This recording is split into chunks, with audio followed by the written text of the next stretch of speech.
Hi everyone and welcome back to my channel. So for those who don't know, I'm Alicia and I've been interviewing inspirational people to find out how they've become a success.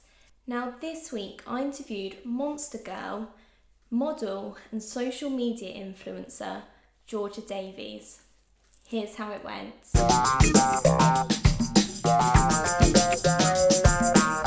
Channel. To begin with, if you could just quickly introduce yourself. Hi guys, my name's Giorgia. I am a promotional model, but I have just set up my own new business as well whilst being stuck in lockdown. So yeah, I guess I'm an entrepreneur. Fantastic. So how did you get into the promo work? So funny enough, I was 17 and I was getting my hair done at a hairdresser's, obviously. And my hairdresser just turned around to me and said, just one day, have you ever thought about doing promo work? And at the time I was just doing waitressing and just bits and bobs, as you do, and I didn't know what promo work was, and they just said you work in different industries, companies or different brands hire you and you go along, you represent the brand, and you just basically help with like the customer facing role as such. So I contacted this random lady that she knew who ran an agency, and before I knew it I was working at the Formula One for my first event. And I was 17 years old. So I've been doing it for 11 years now. 11 years, yeah. So you're now a Monster Girl. What does that entail? Because obviously you see what's on social media, you see events, but I'm sure it's not just that. I'm sure there is so much more to that. Yeah, so I mean, a lot of people just think to be a Monster Girl, you just have to be glam and just be very smiley, and that's actually not the case. A lot of the girls who are a part of the team, it's a lot to do with personality as well. You need to be able to all get on with each other. There's no cattiness. It's not like that. You go along to different events and you are Monster. You are the face of Monster. You're there to give energy. You're there to bring a vibe to it that not many other people are necessarily able to do. We can do anything from doing photo shoots, we could do anything from helping to hostess at an event.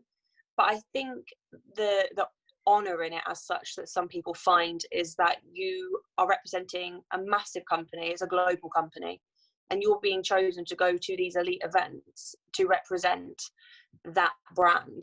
I know a lot of people would love to do the job, and I am genuinely honoured. I mean, I was in the industry, like I said, for 11 years before I even got close to doing it. But it's an absolutely amazing job, and I've been to some unreal places that I never thought I would ever really see in my life, especially being a mother as well. You think that you won't be able to do these things, but actually I think I've done the polar opposite. I've done way more since I've had my daughter. So yeah, it's amazing. There's a lot more to the job than people realise. Yeah, no, I definitely thought that. So you say about going to all these amazing places. What's your best experience so far? It has to be the Abu Dhabi F1 last year, at the end of November. It was the most incredible experience. I've never been in a place like that, at an event like that. Actually, it's more so seeing. It's seeing another life, I guess, and seeing the action so up close and personal, and in person. It was phenomenal, and oh god, I'd absolutely love to go again. But I mean, it doesn't look like it's happening anytime soon. But but it's phenomenal. That Abu Dhabi F1. I've done some amazing things, but that has to be my ultimate. I mean, it looked fantastic, I have to say, from your social media. It did look. It really was incredible. I think a lot of it is we met some amazing people. I just think it's one of those events that if you can ever go to that event ever in your life, you have to experience it. Especially like there's yacht parties that you can go on as well. We were working at the yacht party, the Monster Yacht, which it was the only boat there. It was the black boat out of everything.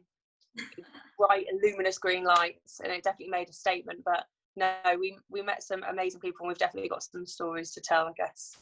Some about some people, but yeah, it was great. So last year they actually put a ban on the F1 grid girls. Obviously, that's very similar to kind of what you do. How did that make you feel? So at the time that ban was officially put on, when it first came to light, I was actually 8.5 months pregnant with my daughter, and I actually got asked to go and do a televised interview. I didn't do it purely because my other half didn't want me with the stress of a debate on TV, being that close to giving birth. But I honestly think that it is ludicrous. If anybody knows the reasons as to why the ban had happened, it was obviously an event that had happened in London where some girls acted differently at an event, and it was documented by somebody in a newspaper. That is not the case on how it goes, and nobody is at these events because they have to be. They're not told to wear these uniforms because they have to. Everyone is there by choice. And I do feel that being taken away, and that necessarily became a knock-on effect. One of my friends works for the darts, and she lost her place as a dart girl. And what people don't realise is we are doing it because we want to. We're not doing it because we have to. It's something that we enjoy. We get told prior to events what we have to wear. We get told prior to events what is expected of us. And I personally think that, especially myself, if I turned up to an event and I felt uncomfortable, or I got given something to wear that wasn't agreed to, I myself would take myself away, and I wouldn't accept the job. I just think that people have a perception on it that we're doing things that we don't want to be doing. But if anything, that being taken away from us is taken income away from us, and it causes a ripple effect.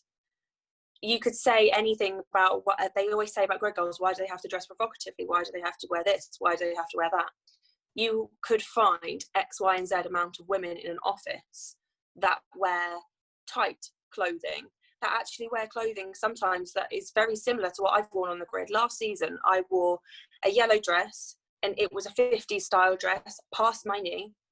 Everything was covered, but people still seem to find some sort of problem with it. So yeah, in answer to that, I think it's just ludicrous, and I think if it continues like that, then we're all going to be out of work. And I think they need to think that, yeah, like we said, it's our choice. We do it because we want to, not because we're being told to.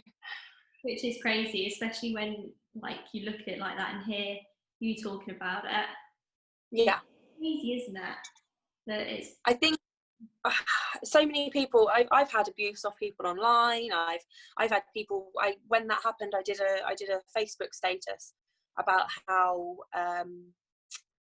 I felt that it was unfair and it's by choice. And I was at the time, I was about to become a mother, but there were agencies that were still using me. Obviously, I'm not on a grid wearing a dress when I'm heavily pregnant, but I have seen grid girls that have been pregnant on the grid, partners of the racers, partners of the drivers.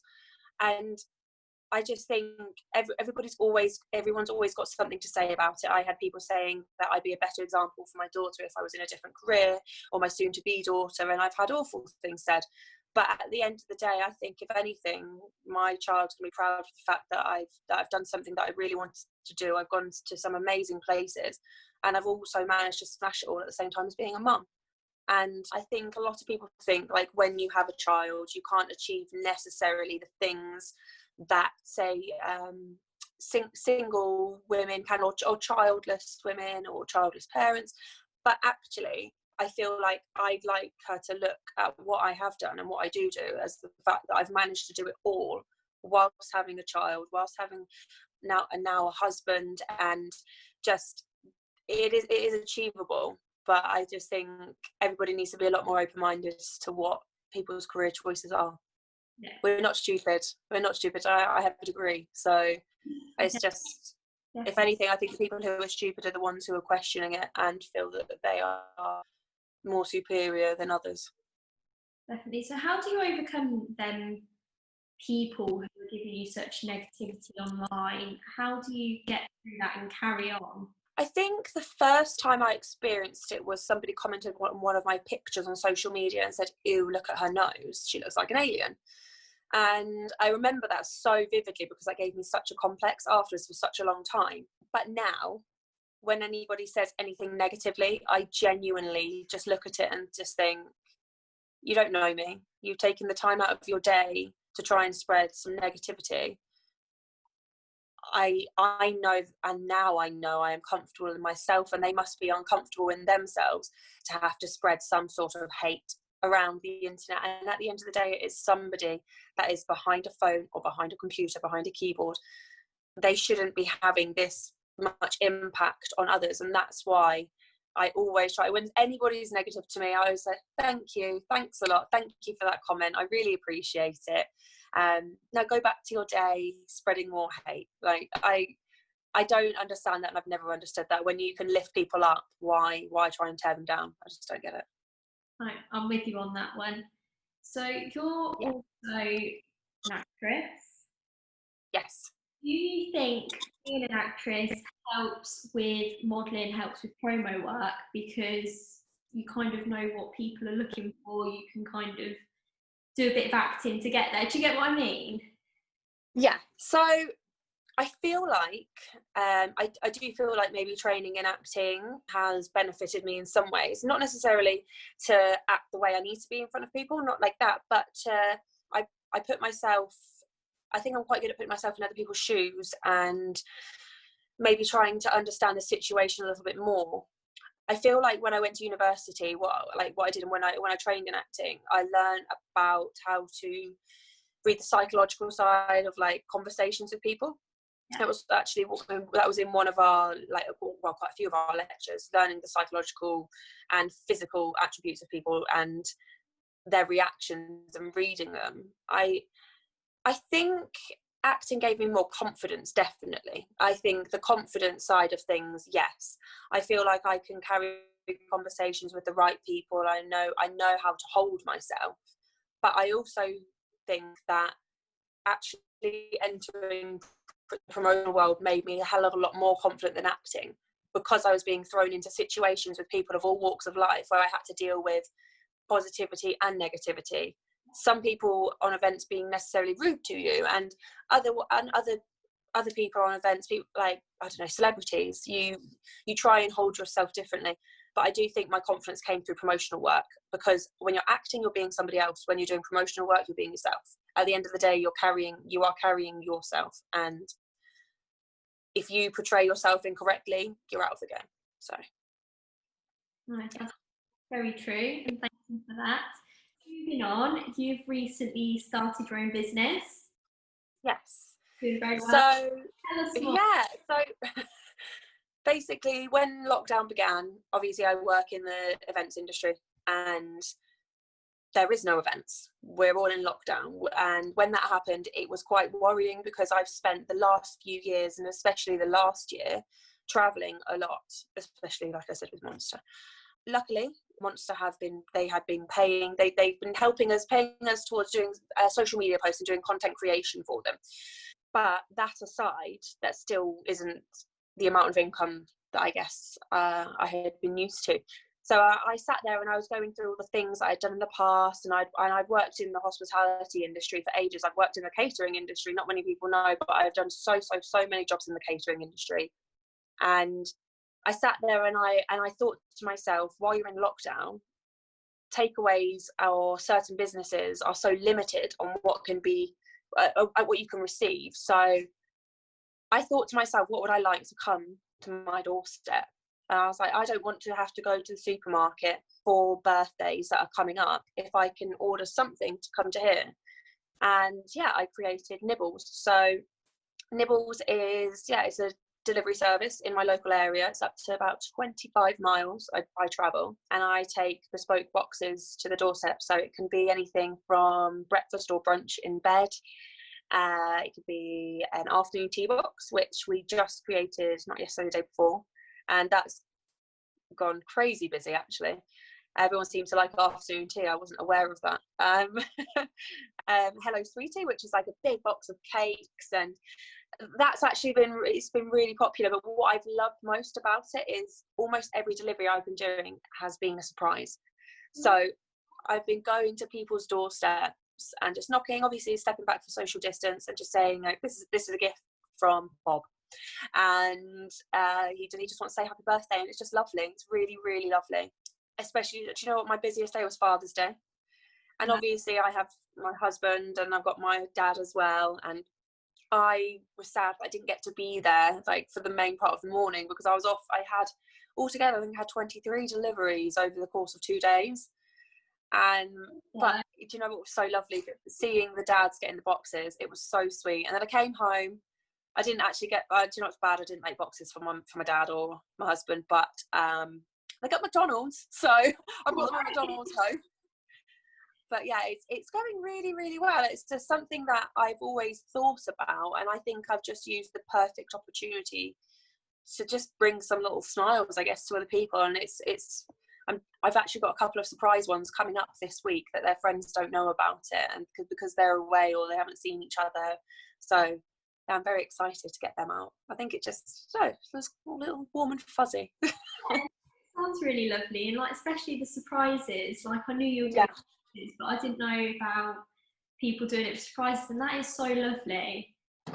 I didn't even think about that. I thought people would just do it for the I don't know, for the luxury of it coming to your door. We have had a couple of them, but it's mainly been gifts for people. Or it was someone's 18th birthday and I did a massive Hello Sweetie box and just dropped on the doorstep, and they just were like, oh my god, like, and you just, I don't know, I think I was like, oh, this is lovely. I feel like I'm spreading a little bit of love. It's cute.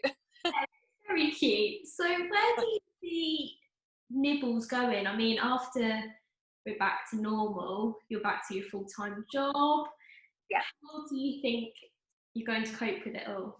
So I've actually been speaking to my other half and I've been speaking to my family as well, and I've said that when I do go back to work and obviously travelling resumes, I'm actually in the process of putting together the quantities per box, how they get put together, giving them all access to the emails, and being able, if orders do come in and I can see them while I'm away, I can process the payment, and then basically ship it across to them, and like hopefully they'll be able to do it the way that I do it. In the long run though, do you know what, I'm having people asking me from all over the country whether I deliver to Essex, whether I deliver to Manchester. I had one today in Glasgow, and obviously I don't at the present, but I mean, you never know where it can go. I think I'm just really surprised that in the space of 2 weeks I've had so many orders. Nearly 3 weeks now, but they're liking something and I don't know what it is, but they're liking it. So well, they do look amazing, so that's probably something to do with it. Yeah, thank you. Do you know what, I think a lot of things, I think from some of the feedback I've had, is that there are a few people who are offering it, but I don't know what it is that necessarily people are liking so much. But I don't know whether it's because I'm a perfectionist, it's attention to detail. And I mean, I've had a lot of people messaging me say, like, double checking that I do have the relevant health and hygiene and insurance, which of course I do. But I didn't realise there's so many people that are operating on the internet that don't have any of this. And I didn't realise the amount of things that are being sold on the internet that are, it's just opened my eyes anyway. And I think I'm always striving. I want to be, there's nothing wrong with wanting to be the best, I guess. I want to be the best at what I do, and I think if you keep continuing like that, it's success. So. Yeah, definitely, and it's a good mindset to have as well.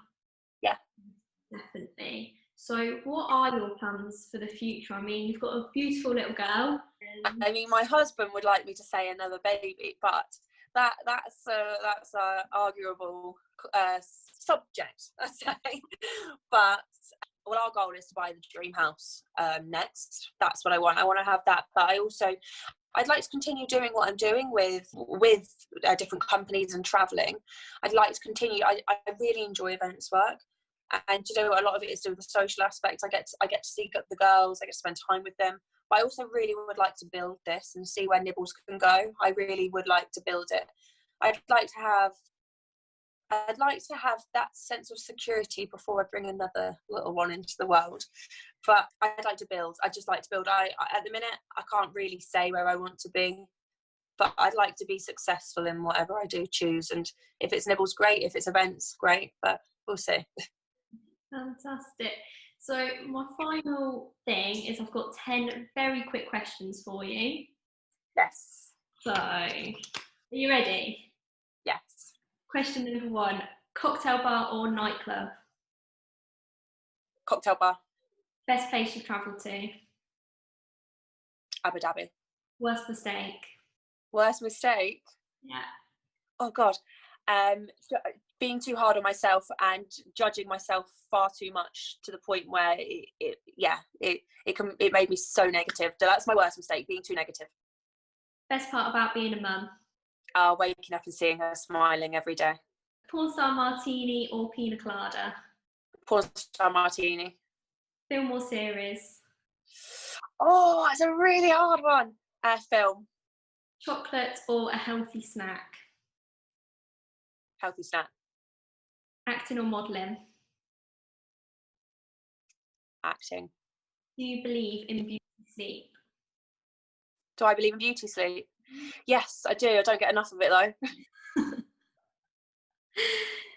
And finally, one bit of life advice, what you'd give anyone? I think always be yourself. Don't listen to what anybody else thinks that you should be.